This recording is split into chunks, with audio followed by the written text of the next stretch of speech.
This is a Squiz podcast. We're your shortcut to being informed.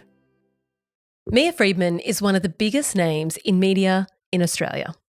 When she agreed to come on Newsmakers, I was stoked.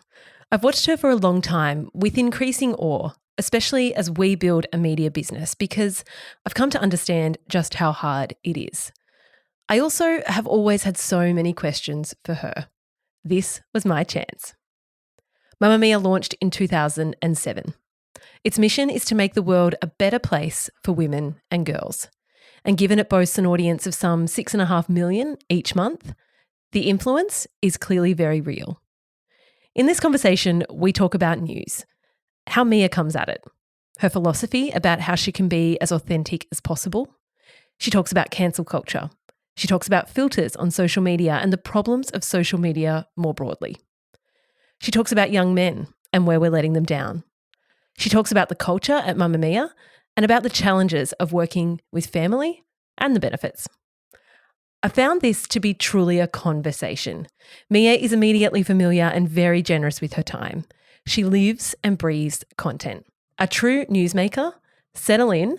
We even talk about Botox.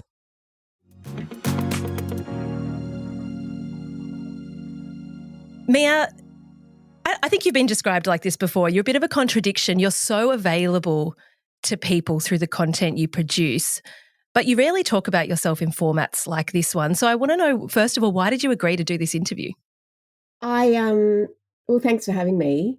I have burnt myself speaking in forums that I don't control over a long period of time. And when you run a business and you are in some ways the face of that business, the consequences and risks involved of something blowing up that you don't mean to are just too big.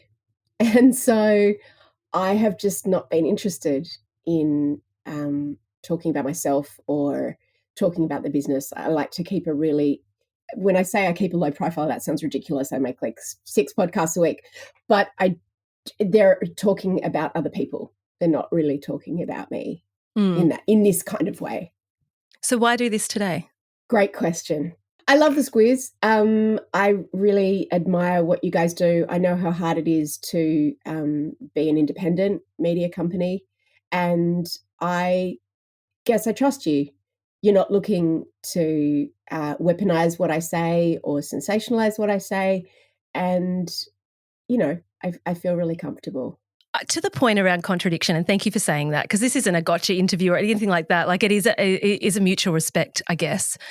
But to the point around how you are described, which is hard on your sleeve, refreshingly honest, open book, would you agree that's been important to the success of Mamamia?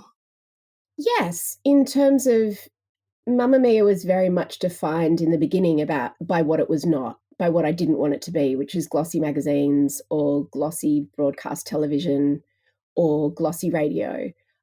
For example, when I was a magazine editor, the editor's photo in the front, progressively over the years, it didn't start out that way when I started in magazines in the 90s, but progressively they became more and more glamorous.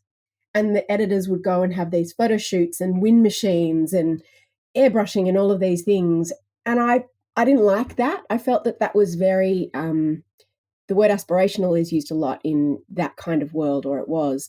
And I felt that what that actually meant was alienating. And I knew that the way to connect with other women is not through being perfect, but through being imperfect and being honest and vulnerable.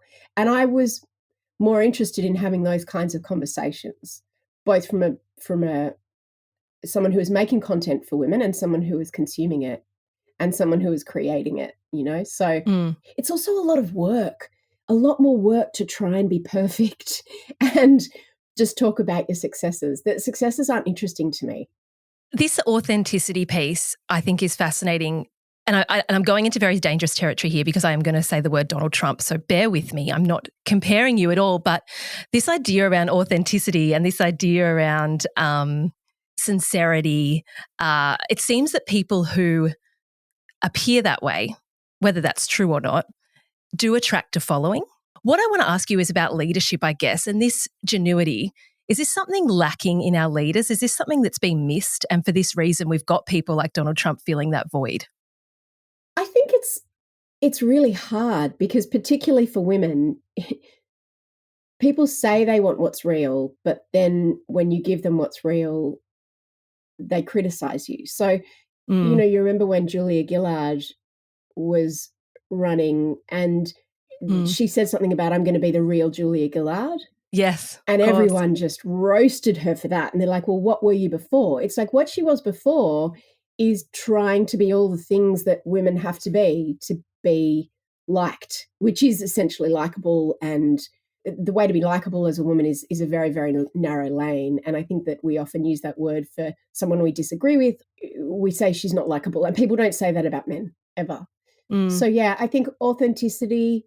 Then there's the kind of the fake authenticity. Like I'm also a little bit exhausted by people crying on the internet. Like at first it was really refreshing and you had bloggers and then you had YouTubers and people on social being very raw and sharing things in real time. And I've never done that because I don't think it's good for the person who's doing it. And I don't think it's good for the audience to be consuming it. And I always think that it's better to make content or write from a scar rather than a wound. You know, I remember watching an influencer talking about, oh my God, she was really, really upset about something and she was posting this stuff on Insta and she was crying and distressed. And I reached out to her because I knew her a little bit. And I was like, oh, I'm so sorry. I hope you're okay. And she's like, oh, no, it's fine. It was actually just a misunderstanding. And it's like, that didn't even really happen. And I'm like, I'm fine. And I'm just like, oh, like, I just went through this whole thing for you, this whole emotional turmoil for you. Yeah. And I'm like, who did that benefit? So I think that authenticity, some people mistake that for just vomiting all over the internet. And I don't think that's helpful. I don't think it's good for your own mental health. And I don't think it's good for people to consume that just raw, with no consideration, with no perspective. I think it's more helpful to other people and to yourself to wait until you've got a little bit of perspective. Which actually, I mean, I wasn't intending to ask you this, but we've sort of touched on it even at the start, that idea around trust. I imagine your audience says to you that they trust you, particularly you in the way that you are authentic. And given we have this environment now where we don't trust our leaders, we don't trust our media, people generally have very little trust in our institutions. Is it that we've gone to fake authenticity? Like, is the fake being genuine gone too far? And how do we find the people that we can trust, and where do you think that's going to come from? I think what's really sad is this idea that you have to agree or endorse everything somebody thinks about everything to agree with them about one thing. So it's this idea that what people used to say when they met me or when they spoke about me is, I don't agree with everything you say. And I'm like, well, I don't agree with everything I say either. Like, name one person in your life that you agree with everything that they say or everything that they think. But somehow this idea that anyone who has even one opinion out of 100 that's different to mine, well, then I must discount the other 99. And I think that part of that is identity politics. Part of that is just our inability to tolerate disagreement and sit in that. And that's why I love, my favorite thing to do every week is our podcast, Mamma Mia Out Loud, and we talk about respectfully we disagree. We disagree all the time, but we have strong opinions loosely held. And I think all opinions should, maybe not all opinions, but a lot. I think that's a good way to approach life. Strong opinions loosely held, instead of saying, this is my view. I refuse to countenance anything that might make me change my view or moderate my view. I like, the kitchen's closed. Like, I will not take in any new information because I have formed my view and that will be my view for all time. And somehow that's a sign of strength.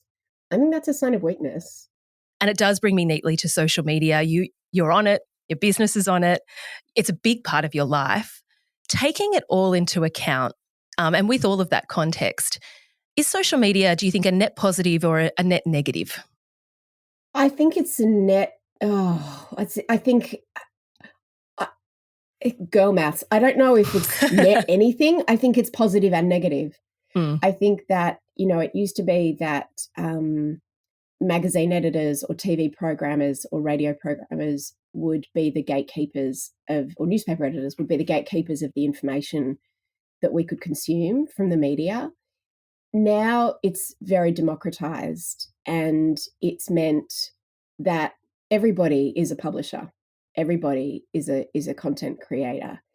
And I think there've been good things about that, and I think there've been really terrible things about that. I think that young brains are absolutely not equipped to deal with the absolute avalanche. I think that the other thing that's really challenging is we live in this opinion culture where before you even know about something or have experienced it yourself, you will have probably consumed a ton of other people's opinions about it, whether it's media headlines, influencers, people shouting at you or talking direct to the camera on social or TikTok or whatever it is.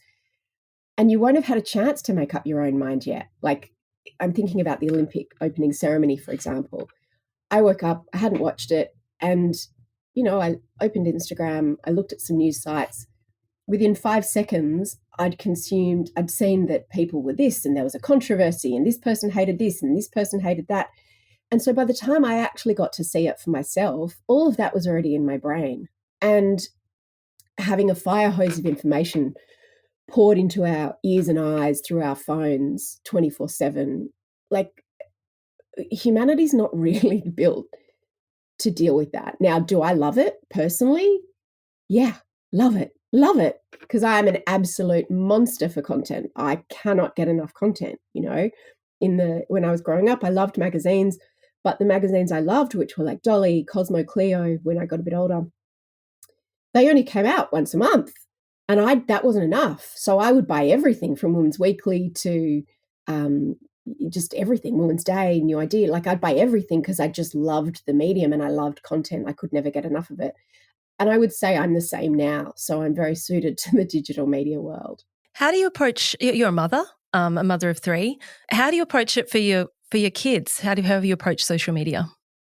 Well, it's interesting because my kids, there's an 11-year gap between the eldest and the youngest, and there was an 8-year gap between the first and the second. And so they've all had very different experiences of social media. So, for example, my younger kids, they wouldn't know how to turn on a free-to-air television. They wouldn't know what the names of the free-to-air stations are. They wouldn't know how to listen to a radio station. Like, that would just be anathema to them.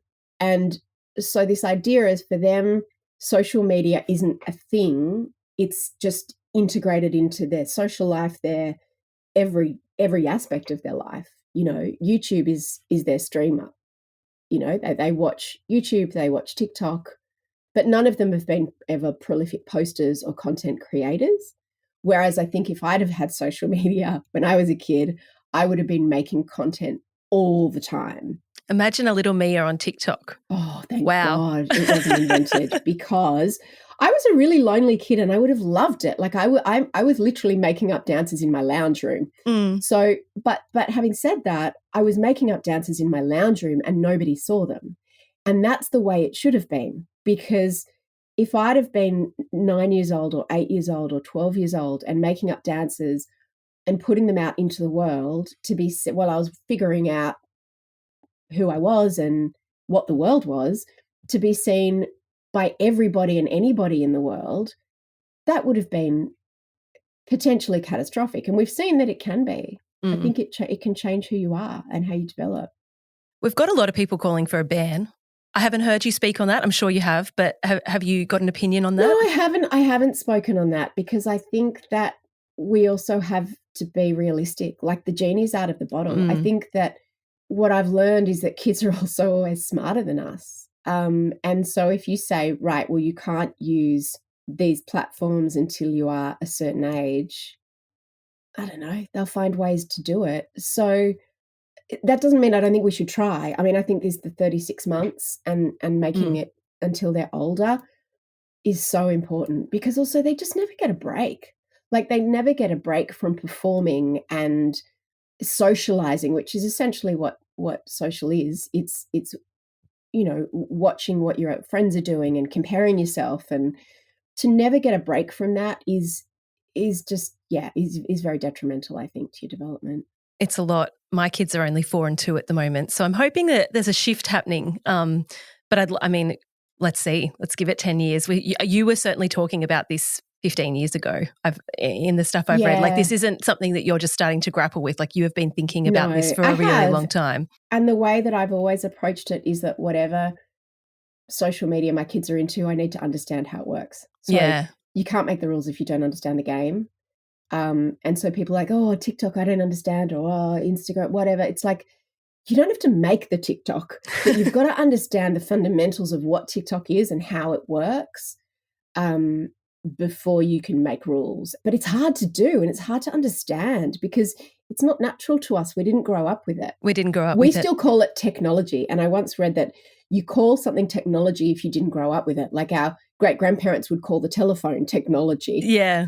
It's so true. It's so true. It's like our kids don't talk about technology. I wanted to ask you because, I feel like as far as a role model, because, there'd be parents out there that would say, well, I'm just not going to be on social media so then I can tell my kids they shouldn't be. You live on there, like your life is on there.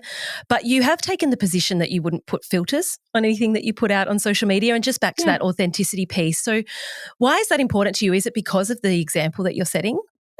That was a decision I took a long time ago. When I first started, when I was in magazines, I was very anti-airbrushing. And because I understood the damage that it did insidiously, because you're never aware that something's airbrushed, but you do still compare yourself. Now, the irony is that now, of course, everyone airbrushes their own stuff. And, the word filter is just such a lovely word for airbrushing and digital changing of how people look. A couple of things. I'm always puzzled about who it helps. So does it help your ego if you do a filter because you look better? Yeah, I guess. But you still pay a price for that when you look in the mirror. You have to see the real thing at some point. Yeah, exactly. So a part of it comes down to laziness. And I'm just like, it's easier for me to have a line in the sand and just like, I just never do it, because when do you stop? It's like, I've got this fold filter and then I'll just use auto-tune to change the shape of my body a little bit, and then I'll just make my legs a little bit longer. Yeah, so some people will say it's brave that I go on social media and with no makeup. I say it's lazy. That's not my definition of bravery, and I think that's pretty sad that our definition of bravery is that as a 52-year-old woman, I'm prepared to put my actual face on the internet. But I just think it's bad for other women and it's bad for us. You've been on a journey with Botox too, I think. Where are you at? I've lost track of where you're at with that. Because this is a huge topic. It's a riveting journey, I know it's a riveting journey, but I'm concerned that I'm out of date. I'm concerned you've said something that I've missed. I was like, I won't, line in the sand, I won't, my daughter, I won't. I was tortured about it. And then I can't remember what happened. I just went, fuck it. And I sort of just did it. I know when it was. It was around the time I learned I was going to become a grandmother, and I don't think that's any accident.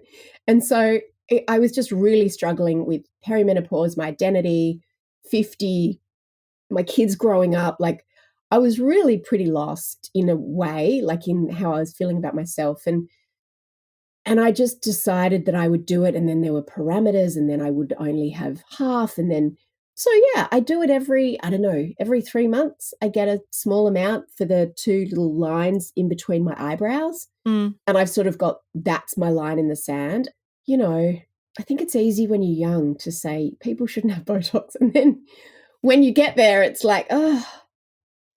So, as I said, strong opinions loosely held. It's I was very anti-Botox, not for other people, but for myself, because I had issues. Like, are we erasing our facial expressions? Is that what women are doing now? So I was very conflicted. And then, shades of grey, loosely held opinions. I was more interested to ask you that question, less about the Botox and more because I think it really does demonstrate the tension in everything that you do and that we all do. We're all thinking about this stuff and deciding for ourselves whether it's right or wrong, and constantly. And I just think it's a really good demonstration of where, there's contradictions, and the shades of grey are always there. Yeah, and what I recoil from at the moment, I know, well, I always have, but people who are, I sort of marvel at them in a way, in a kind of horror, at people on the internet, on social, who are so strident and so aggressive and certain of what they believe. And it's often really young people, not really young people, but it's often people who are in their 20s. And I think I probably had a lot, not that I don't have convictions, of course I do, but I'm more open-minded now, and I'm also less interested in shouting my opinions at people. I find the more I know, the less I'm sure about what I think. Yes, and as it Constantly. should be, Yeah. as it should be. Yeah. And I just think this shouting and haranguing people and demanding that they believe what you believe is just, it's Donald Trump behavior. And yet I see it as much from the left. In fact, I probably see it more from the left now than I do from the right. And that I'm not into it. There are so many things you mentioned in there, and I could take this in a couple of directions. You've also spoken openly about your ADHD diagnosis. How I was interested in reading about that, in how quite often you think that has been actually helped you like move on from things more quickly, get over arguments. You're able to kind of have tension with people and then sort of forget it happened and move on. How much though do you come across that feeling of regret for what you've done or what you've said?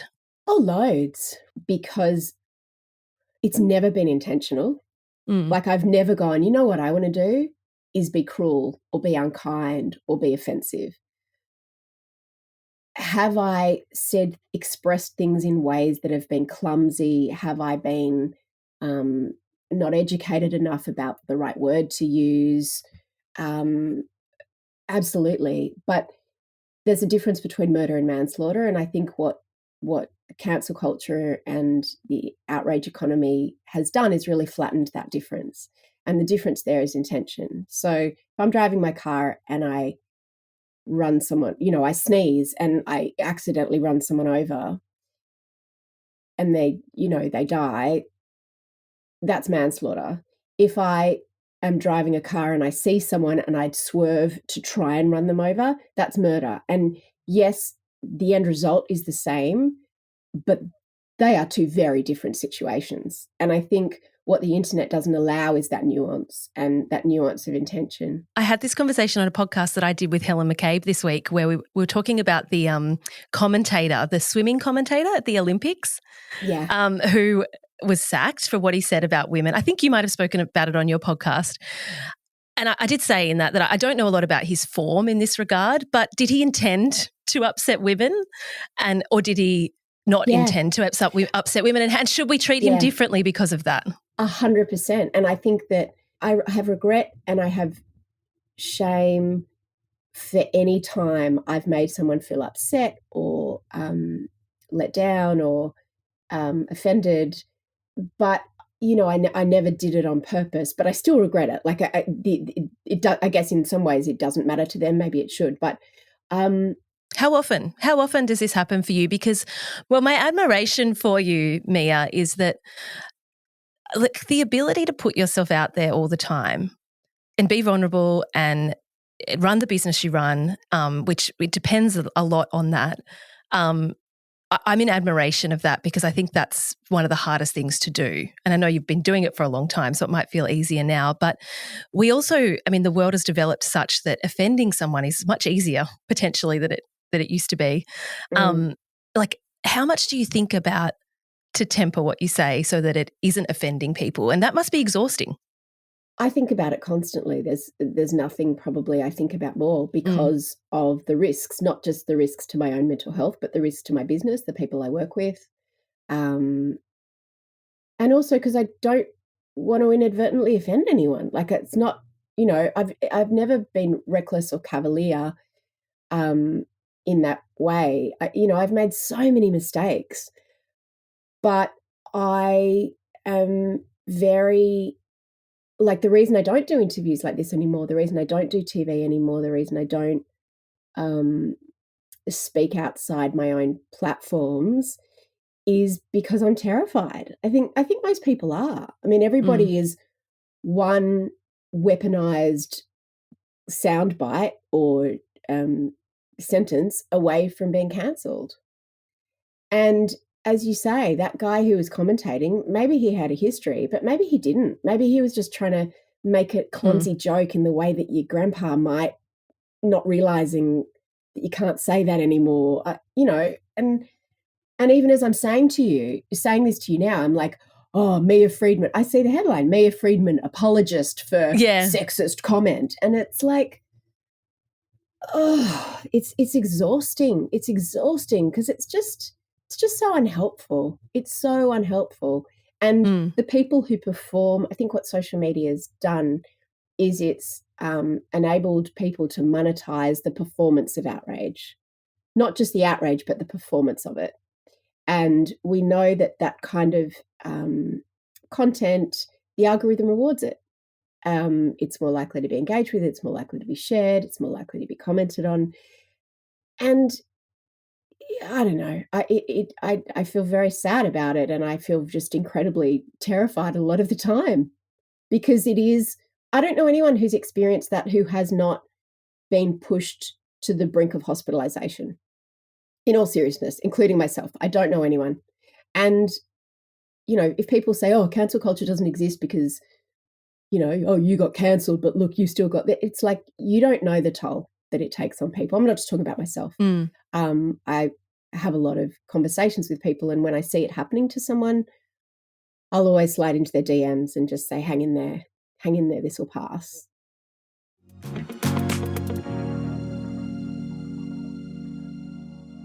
You've worked in the women's content business for 30 years now. How have we changed? How have things changed? If you could sum it up, what have you really noticed? How to sum it up?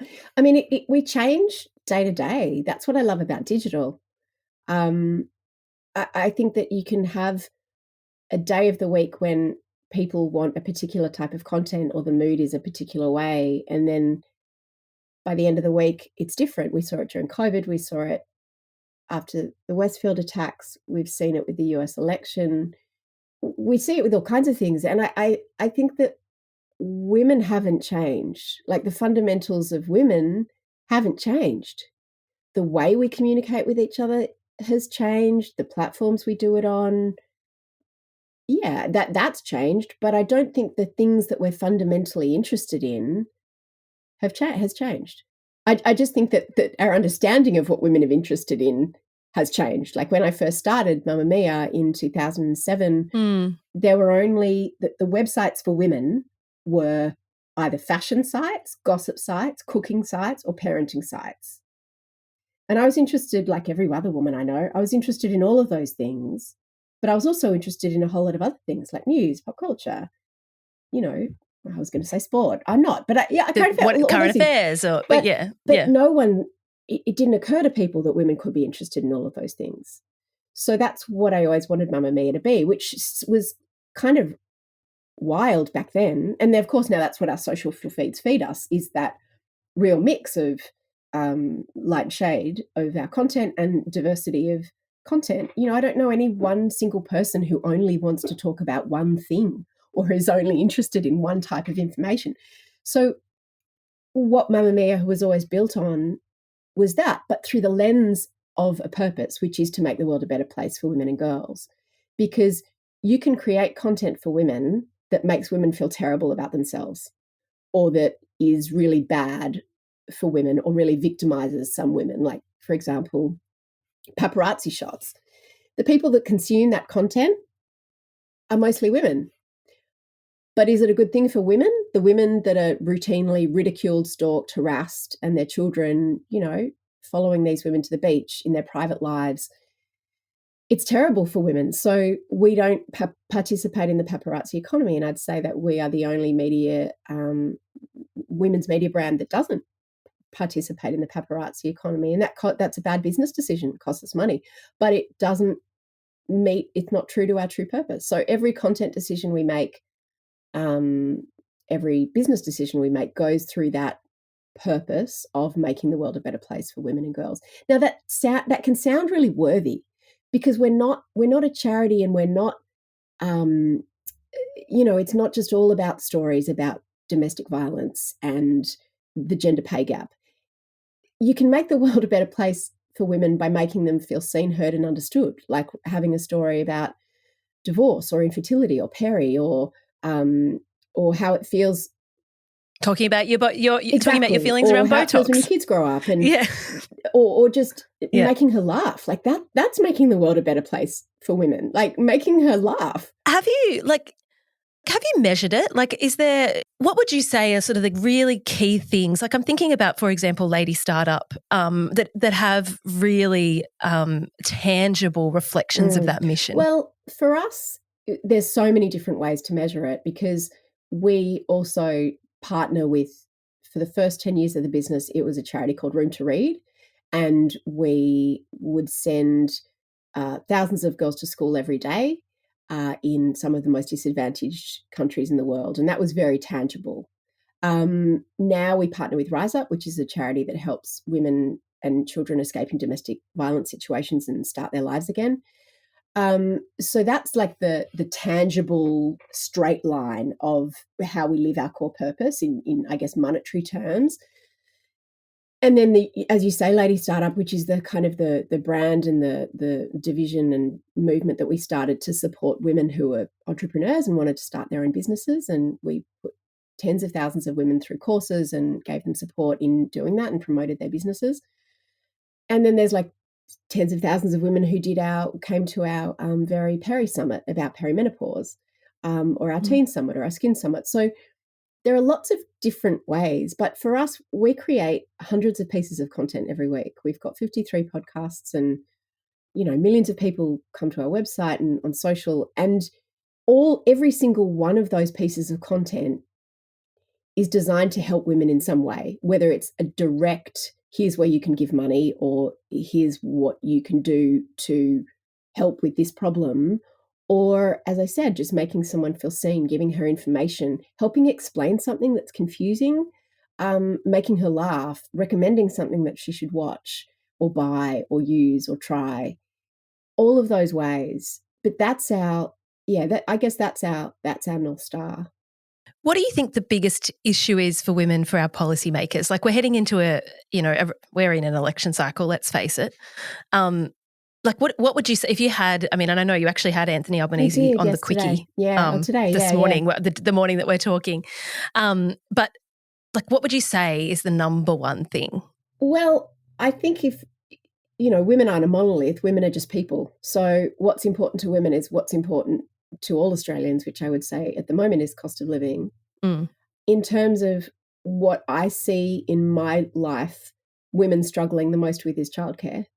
And again, takes two people to have a baby, so it should be an issue for all people. But in most cases, that is something that falls predominantly to women.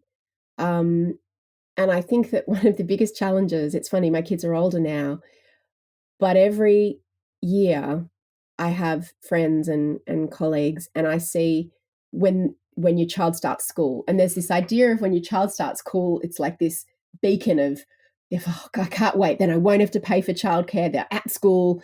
It's sorted every day. I don't have to cobble together a system with my mom and a babysitter and a daycare, and working from home. It's just like, it'll be sorted. And then they get to school and you watch these women suddenly go, oh my God, I've got to drop. They start at 9 and they finish at 3.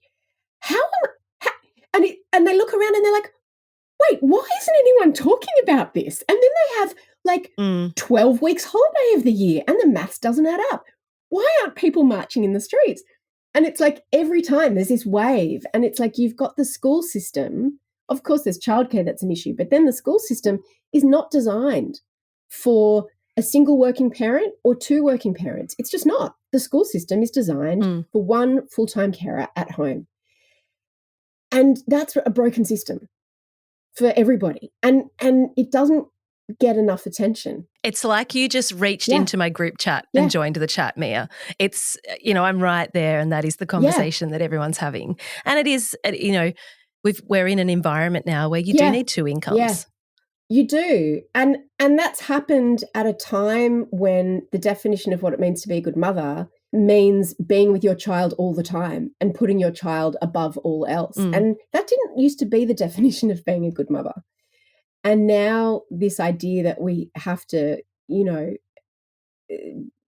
it's really hard. I just think it's really, really hard for women, because I think even though it takes two people to have a baby, the expectations that we have internalized as women about what it means to be a good mother in our society and inside our homes is just so different. I think that what it means to be a good dad is basically not just not pissing off, like being around, and going to the odd assembly. And then it's like, what a great dad.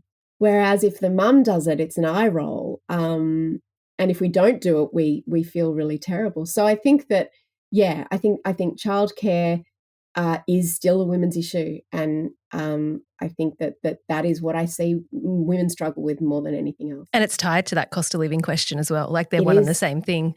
I wanted to pivot to another conversation that I think is really pertinent at the moment, and that is about young men, that they're being left behind, that they're becoming more conservative. Women, like young women, are becoming more progressive. We've got this divide between young men and young women. What do you think's happening here? I think we have, I don't want to say overcorrected, because I think raising strong, independent, confident women in a society that tells women they're wrong in 100 different ways from the time that they're barely sentient till the time we die, that we're not young enough, not thin enough, not tall enough, not white enough, not this enough, not that enough. We internalize all of that. And I think we're very well-meaning efforts to try and combat that, we have neglected boys and young men, and I think in some ways demonized them. And I don't think I think our intentions were really good. I get why it happened, but the best example I can give you is a friend of mine who's, and the people who I think are most interesting to talk to about this are people with sons and daughters. Because we have a slightly different view than the parents of just daughters or the parents of just sons. So anyway, my friend has a young daughter and a young son. Her daughter's a bit older than her son. And when her son was about 7, he said to her mum, "When I grow up, I want to be a girl." And she was like, "Oh, darling, that's interesting. How come you want to be a girl?" And he said, "Because girls can do anything." And she was like, "Oh, shit." Yeah. I've been so like, you can do anything, to her daughter, that she forgot to also say to her son, you also can do anything. Yeah. And, Annabelle Crabb is great on this topic, as is Gloria Steinem, when they say that gender roles are prisons for men and women, and equality for women has a ceiling on it. And until we can broaden the definition of what it means to be a good boy and a good man, to include things like caring and expressing your emotions and working part-time to look after children and doing all of those things and being a feminist, what women can do is capped, because most of us have men in our lives, be they our sons, our fathers, our partners, our friends, our siblings, and we live in a world with men, and my life would be unrecognizable from my great-grandmother's life. But my husband's life would not be that dissimilar to his great-grandfather's life. And I think that's probably true for most men and women. We've come a long way, baby, and have we got a longer way to go? Yes. But so do men. And I think that this idea of, I understand why women are very angry at men, because we talk about violence against women and all of those things that just feel endemic. But it's when we're talking about that, and the people that are hearing that are also the young boys sitting in their bedrooms alone. And I have enormous compassion for young boys and young men, like enormous compassion. It's a really tricky one, but it feels like it's a big conversation now, and it's going to become a bigger and bigger one. You kind of referenced that idea that men haven't had to change that much. One of the big news stories recently, has been the cultural conversation around Channel 9 and Channel 7 to a certain extent as well. You had an experience with Channel 9 where you were an executive there. You've talked a lot about that. I'm not going to ask you about that specifically, but how would you describe the culture at Mamamia? It's fast. It's really fast. Women's media in general, that's why one of the reasons we wanted to make Strife. And, Bruna Papandreou, who is the absolute guru and genius behind a company called Made Up Stories, and is one of the best producers in the world, and one of our producing partners on this. She has a production company that's about telling women's stories. So she also works with women. And we've had a lot of conversations about the differences when you work in an all-female environment. It can be very candid. It can be very intense in a good way. And it can be a lot of fun. Like, it's funny. Uh, I've only had one experience of working in an environment that wasn't predominantly female. So, what I think about our culture most is that it's fast. I think we're really right-sized in that digital media is really fast. And because we are a business of about 150 people, we're not a small business anymore, in that we are resourced to be able to do the things that we want to do and support people in growing their careers and trying new things for our audience. But we don't have the politics and the layers and the slowness of big media companies, which I've also worked in, which there can be some lovely things about working in really big companies. And some people are really suited to that more. They like being a sort of a small part of something much, much bigger. But we're kind of medium sized. So we're big enough to do interesting things, but small enough to be agile and flexible and hungry. And, we're very much the underdogs against the big dogs of Nine and News. And You're also a family business, which you said to me at the start. I have to confess, I told some people I was speaking to, and the number one question was about this fact. Your husband is the really, yeah. It's really. I mean, it's not. It's just a complete curiosity that you have a very successful podcast with your daughter-in-law. Your son is very involved in your business. Your husband is the CEO. he's not the CEO anymore, actually. He's So now he's the not actually. executive Natalie chair. Harvey But is now. Yes, yeah, but we're co-founders, my husband and I, and that's right. co-owners. Yeah. So the curiosity around that is something that was the number one thing people wanted me to ask you, just how that actually works. It's a great question. And that is the number one when people find out that I work with my husband, they all say I could never do that. It's really, really, really hard, and it's also really, really awesome. So I think two things can be true. Last year, a couple of years ago, my husband had a sabbatical for a few months, which I was really supportive of.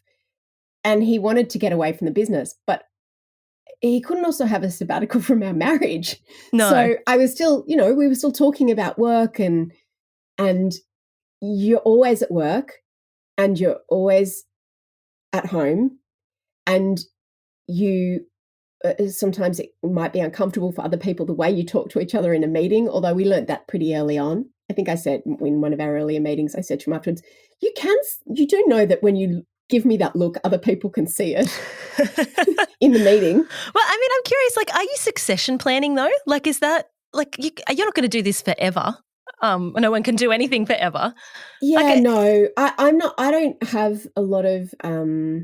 I'm never good with those future questions. I'm always about right now. So whenever anyone asks me, what's the plans for the future? What's it going to be in 5 years? I always look blank because I have time blindness and I just can't really see the future. There's now and there's not now. And I know what now is and I know what maybe tomorrow is, but I don't know what anything beyond that is.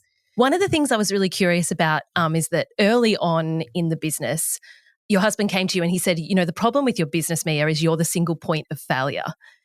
Since that time, you've built a very varied, very dynamic business. But I do wonder if that is still a little bit true because you are such a big part of the brand.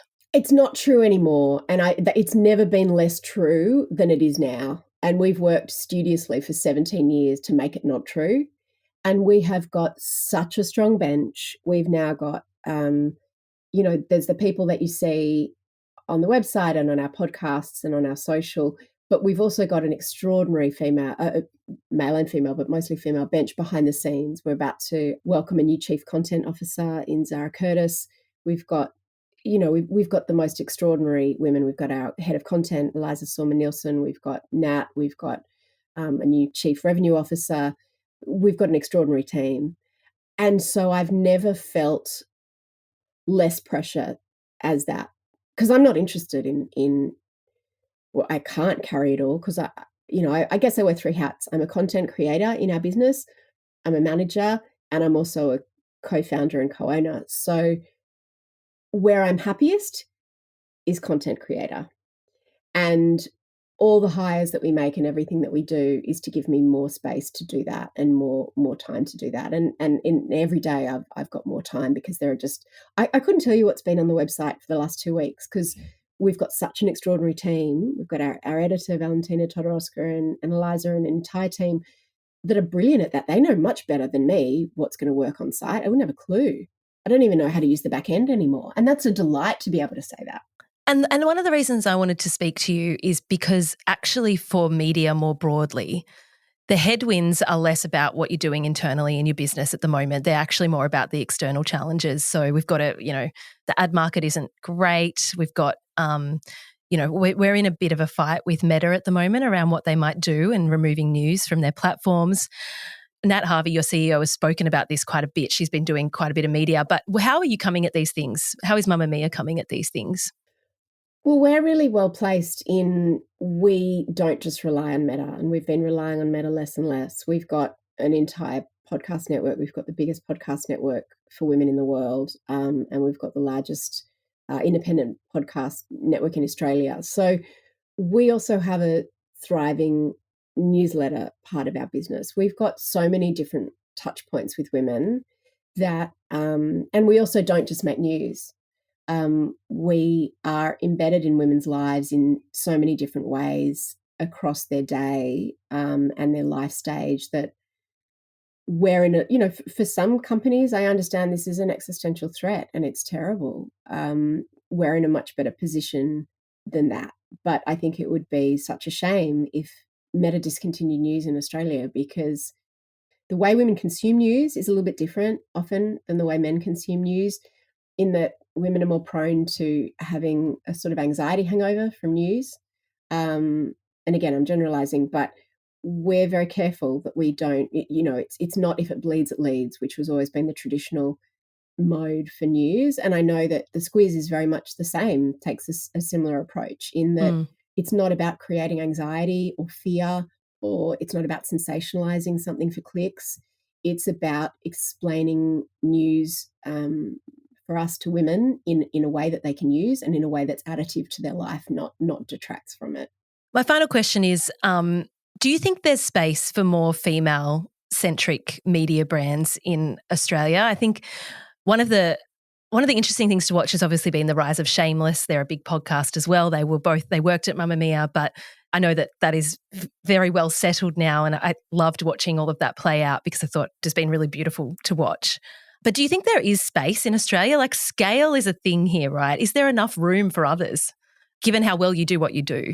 I think Zara and Michelle have shown that there is. I've been so impressed and in awe of watching them do that together and build Shameless. That was very much our loss when they left. Couldn't have known it though, potentially.